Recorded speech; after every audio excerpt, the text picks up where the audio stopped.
Quizás 1 de cada 2 habitantes del planeta sabe cómo funciona un típico motor de combustión interna. Sin embargo, cada vez que muchas empresas desarrollan nuevas variantes del motor, prometen un gran éxito para sus productos.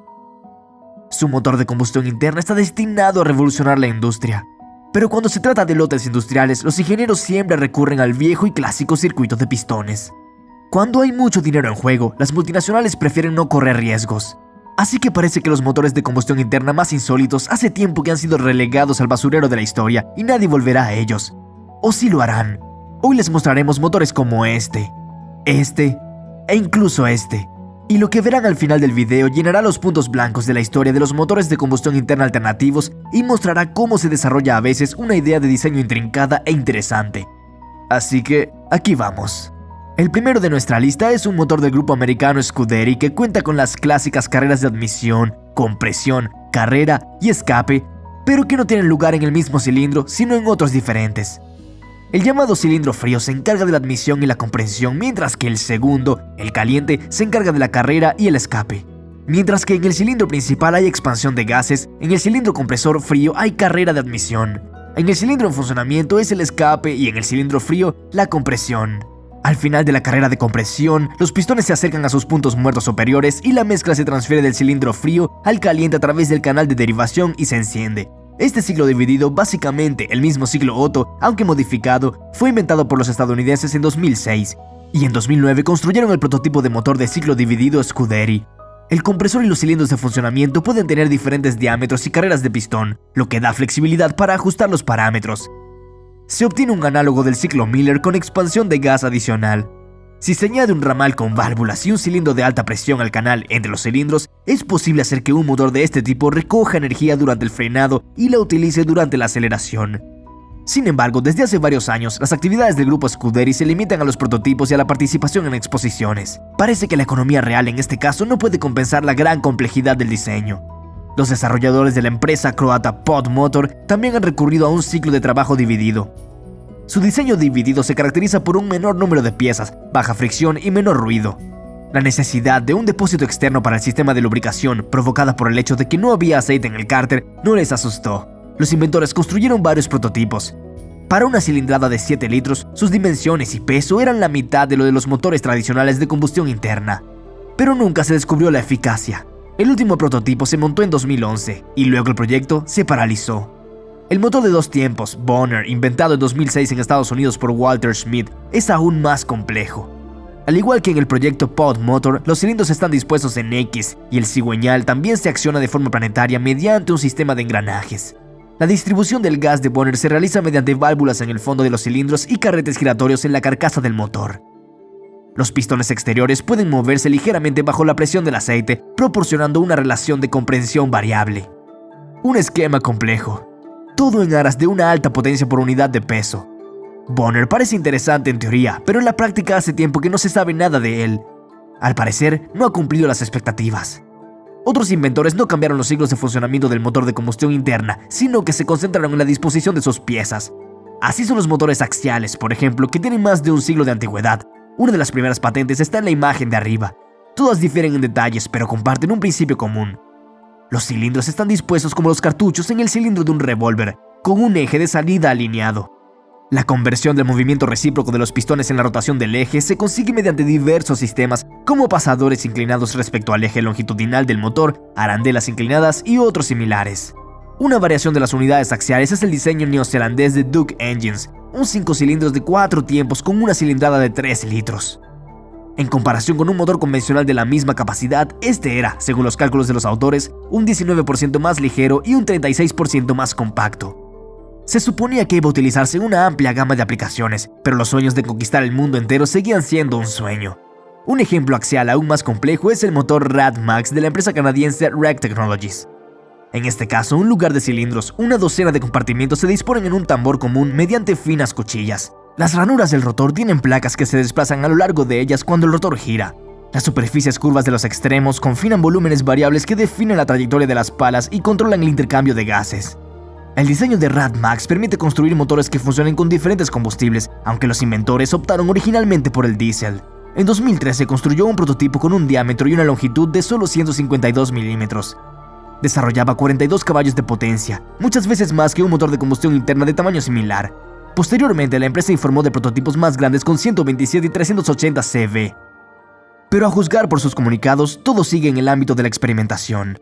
Otro ejemplo de cómo la teoría supera la práctica es el motor redondo toroidal, o motor VGT, de la ya desaparecida empresa canadiense VGT Technologies. Los ingenieros probaron los primeros prototipos del toroide de geometría variable en 2005. En este caso, el toro desempeña el papel de un cilindro dentro del cual gira un rotor con un par de pistones unidos a él. Los volúmenes variables necesarios para las carreras se crean entre los pistones mediante un disco distribuidor delgado con un recorte para los pistones que se acciona a través del toroide mediante correas u otros accionamientos. Este disco restringe la mezcla de combustible y aire durante la compresión y el funcionamiento. Los diseñadores del motor circular se deshicieron del movimiento recíproco. De ahí la reducción radical de las vibraciones. En el lado positivo hay un número mínimo de piezas y un buen ahorro de combustible. En 2009 los estadounidenses Harry Kelly y Rick Ivas desarrollaron su motor toroidal, que en principio replica el canadiense.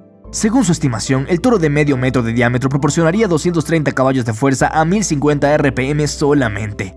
Pero su página web de Garrick Engines tiene ahora un "gracias por su interés, la página puede ser actualizada en el futuro". Tal vez le espere un destino un poco mejor al llamado motor de nutación, inventado por el estadounidense Leonard Meyer en 2006. Al menos se construyeron algunos ejemplares. Nutation significa asentir en latín. Meyer ha formado 4 cámaras de trabajo de volumen variable entre la carcasa del motor y el disco nodriza de los lados, que actúa como pistón. El disco se corta por la mitad a lo largo de su diámetro y se enrosca en un eje en forma de Z, del que se extrae la energía. Los canales y las válvulas de la carcasa se encargan del intercambio de gases. Los prototipos del motor Meyer fueron construidos por Baker Engineer y su empresa hermana Kinetic Bay. Con una sola rueda de 102 milímetros desarrolla 7 caballos, y con un par de ruedas de 203 mililitros hace 120.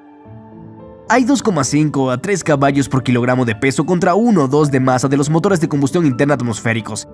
Algunos motores Ferrari hacen más de 3 fuerzas por kilogramo, pero con 9000 RPM. Sin embargo, 1 litro de potencia no es impresionante. En la actualidad, Baker y Kinetic están ultimando sus proyectos, aunque no se ve ninguna actividad especial en sus sitios. En 2010, un motor de Nuthatch llamó la atención de un centro de investigación de la Fuerza Aérea estadounidense. Harry Smith, director del laboratorio, muestra el interior del motor y explica que el diseño es especialmente valioso para los aviones ligeros. La idea de diferentes tipos de aeronaves de rotor atrae a menudo a los innovadores, como si el mero hecho de apartarse de un patrón conocido supusiera un aumento significativo del rendimiento. Por ejemplo, Nikolai Shkolnik ha desarrollado un motor que se asemeja a un motor Wankel vuelto del revés. El rotor en forma de cacahuate también gira en una cámara triangular, pero a diferencia de la unidad Wankel, las juntas no están fijadas al pistón, sino a las paredes de la cámara. Para desarrollar el diseño, Shkolnikov fundó la firma Liquid Piston, que se interesó por la agencia de defensa DARPA, que ahora cofinancia los experimentos en la expectativa de las perspectivas de las unidades de cacahuates en aviones ligeros, incluidos los drones y en generadores portátiles.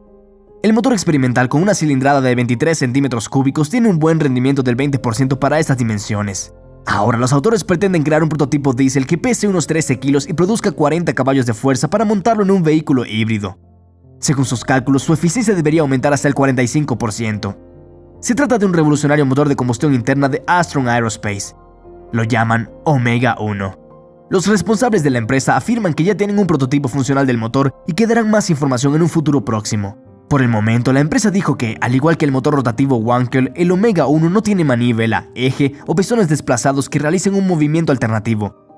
Sin embargo, a diferencia de los motores Wankel, el Omega 1 dispone de una precámara que separa el aire frío de admisión de los gases de escape, eliminando el problema del solapamiento de las válvulas. Todo esto convierte al Omega 1 en el primer motor del mundo con transmisión de potencia lineal activa, lo que significa que, en la conversión, toda la potencia se transmite a través de un único eje de tren de potencia giratorio.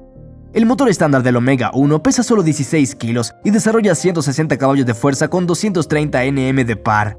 Dicho esto, el diseño permite fácilmente instalar varios motores uno tras otro, aumentando gradualmente la potencia.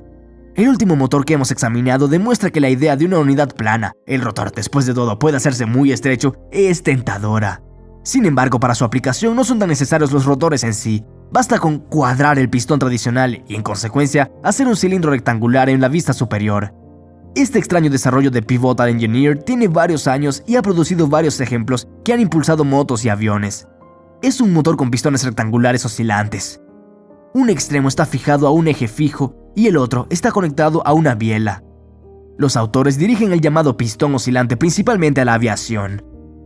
Además de su elevada potencia en relación con el peso y las dimensiones, esta unidad de 2 tiempos está muy acelerada por un conducto de refrigeración líquida a través del eje fijo del pistón. Con un circuito diferente es difícil hacer ese truco. Y este es el motor de turbina de gas. A diferencia de muchos de los ejemplos que hemos visto, los coches con motores de turbina de gas existían en la naturaleza. Desde principios de los años 50, los fabricantes de automóviles decidieron jugar a este juego y continuaron hasta finales de los años 60. La era de las turbinas de gas fue corta, pero dio toda una galaxia de modelos extraordinarios. Rover Jet 1, Fiat Turbina, Ford Thunderbird, Chrysler Turboflight. La turbina de gas es un motor más sencillo y mucho más potente que el clásico motor de combustión interna.